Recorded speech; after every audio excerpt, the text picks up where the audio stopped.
starting off with Octopath Traveler, which is when Square Enix remembers that they used to make bangers before discovering any microtransactions. 8 characters in this game, each with unique storylines, and here's the kicker, you recruit them like you are pulling on a banner, right? Except you are guaranteed to get them all. The combat's turn-based brilliance will feel familiar, but the boost system adds layers that make every encounter feel like you are optimizing a team comp, which is a good thing. The only downside that I don't like about this game is that it has random encounters and still doesn't have autoplay for grinding smaller mobs and super basic quality of life. It sucks, okay?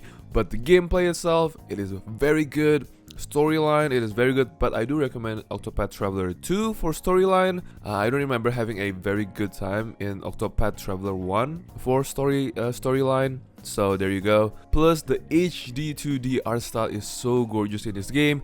It is just an eye candy, man. You will feel, I don't know, like you will feel this, you want to play more because of just the art style alone.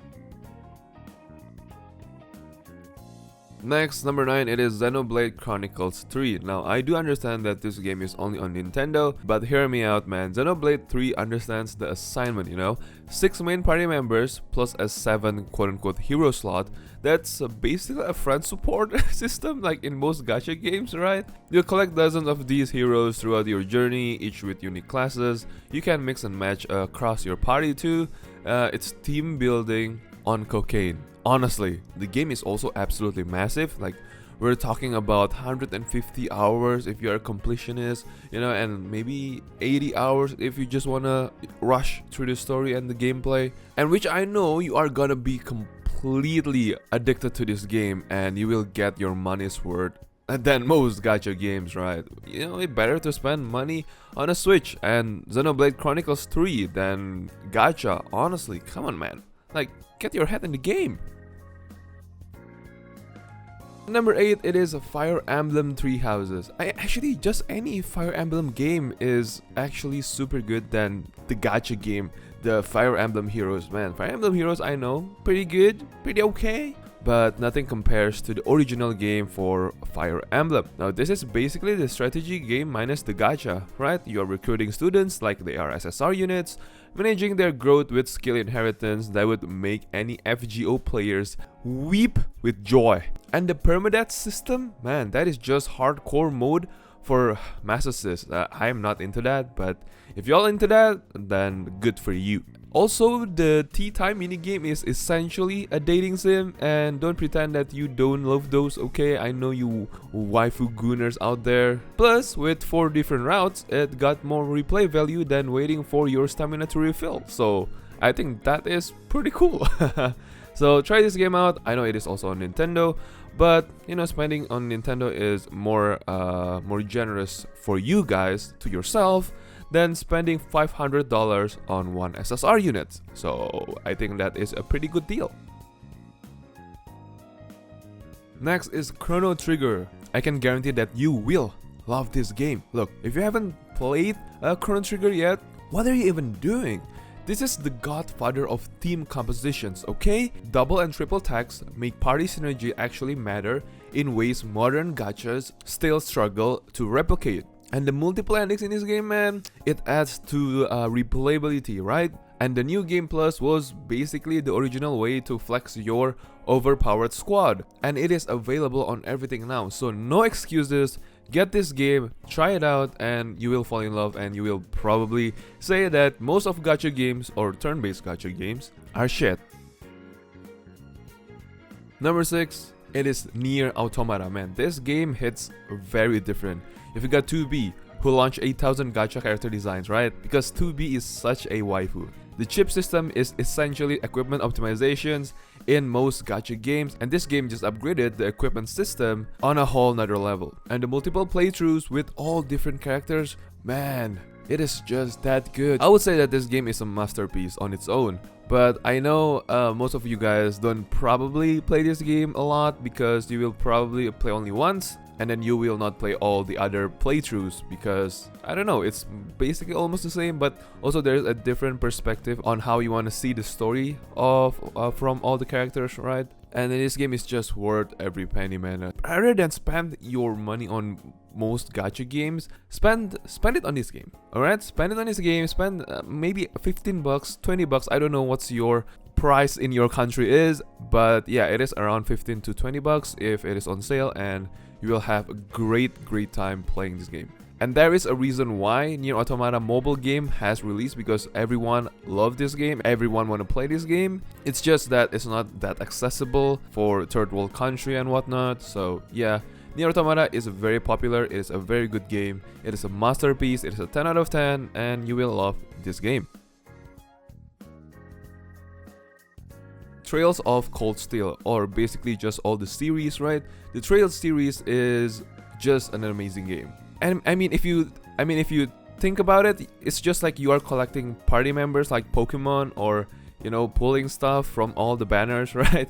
But in this case, you get everything, and each with max stats. So you don't have this +1, plus E6, S6, I don't know what you call it right nowadays. And yeah, this game is just like Persona 2, but arguably it is quite deeper. The Orpman system is basically equipment grids that would make any Epic 7 player feel right at home. So yes, Epic 7 fans, you will love this game. Well, start with Cold Steel 1, but you must know that you are signing up for a commitment longer than most relationships, because this game is so freaking long and it's just beautiful all the way through. So yes, you will probably get addicted to the gameplay and get addicted to all the RPG aspects of this game, and I can guarantee that you will have a ton of fun playing this game. Well, let's mix it up a bit, and it is Final Fantasy XIV. Yeah, I mean, it is an MMO, but honestly, FF14 feels almost like a single player JRPG with optional multiplayer, right? The story, especially from Heavensward onwards, absolutely amazing. Basically like a standalone game. It's just an amazing experience. I mean, of course, you are collecting jobs, like they are freaking units in most gacha games, right? And the raids, man, those are your ranking events. Plus, it's got a free trial up to level 70 right now, so yeah, that is more content than most full price games. Even though, honestly, it's really not my cup of tea, because I think FF14 is a bit slow in a way. I like a more action-based, like Wuthering Waves. I mean, the gameplay-wise, okay, gameplay-wise. But for an MMO, this game is an absolute banger. You should definitely try this out. A runner-up that I want to say that it is Guild Wars 2. Guild Wars 2 is also an amazing game. But, you know, Guild Wars 2 is not an anime game, and most gacha games are anime, so Final Fantasy XIV it is. So yeah, Final Fantasy XIV, try it out, it is a good freaking game. Yakuza Like a Dragon, and yeah man, this game is just brilliant in most ways. You are recruiting party members from the unemployment center. Yeah, I'm not making this up, man. And the job classes include homeless guy, come on, and the host. How amazing is that? The Pound Mate system is literally summoning units for massive damage. It's got a management sims, you know, kart racing, and a business mode that's more addictive than any idle games. This game has so many mini games, and people say that this game has so many bloat, but I think that this game is just packed of flavor, packed of mini games, packed of content. So I don't see that kind of thing as a bloat, because this game amazing, you know, it's just amazing. Plus, Ichiban's unrelenting optimism makes every gacha protagonist look clinically depressed. Most gacha games protagonist is just so, I don't know, I think it has this cool type of vibe, but honestly, it's kind of boring nowadays. I really want to see a more cheery, a more like overpowered, or just a more toned down in the seriousness of the protagonist. So yeah, this game, amazing. It's a very packed game with lots of content, and try it out. It is an amazing game. Number 2, it is Shin Megami Tensei 5. SMT5 is basically Pokemon for people who think Dark Souls isn't punishing enough. You are collecting and fusing demons like you are trying to optimize the perfect team comp, except in here, one wrong move means you are getting one shot by a pixie. I'm not even joking, man. I'm not even joking. Haha, kidding, I'm joking. The press turn system rewards strategy so much, and there's this thing called demon negotiation, and I feel like that is like, I don't know, like pulling on a banner, I guess. I don't know, man. But in this case, you are pulling demons. Yeah, and this game is just challenging, it is rewarding, and the fusion system is more complex than any Gacha's evolution, mechanics, and yeah, that is pretty good. S75, I've played this a couple of times and I really enjoy it, and I think you guys would enjoy this game too. The downside of this game is that it's just way too expensive. Yeah, 75, try it out. If you have the money, go buy it. You will enjoy the game out of it. And obviously in the number 1 spot, it is Persona 5 Royale. Now everyone has been saying, just play Persona 5 Royale, just play Persona 5 Royale, then P5X, right? Yeah, I mean, of course, because P5 Royale is so much better in many ways, and this is the complete package. I mean, you've got team building, socialing that actually matter, not like in P5X. It's a bit, I don't know, a bit sad, yeah, right?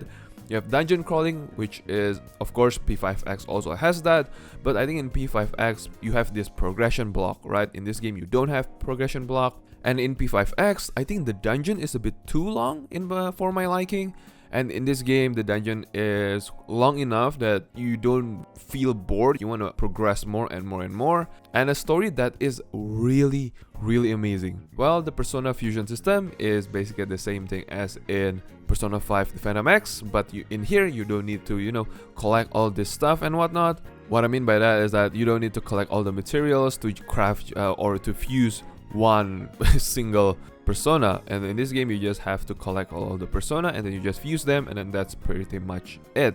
Combat is basically almost the same. I think this game is a bit more, what can I say, perfected, right? Because it is not half-baked. I think in Persona 5 The Phantom X the gameplay is a bit half-baked, and yeah, I think that's pretty much it. I think Persona 5 Royale right now, they can go up on sale for like 60% off of the price. So I think that is super worth it. I don't care if you have money or not, just spend it on this game and you will definitely have a good time.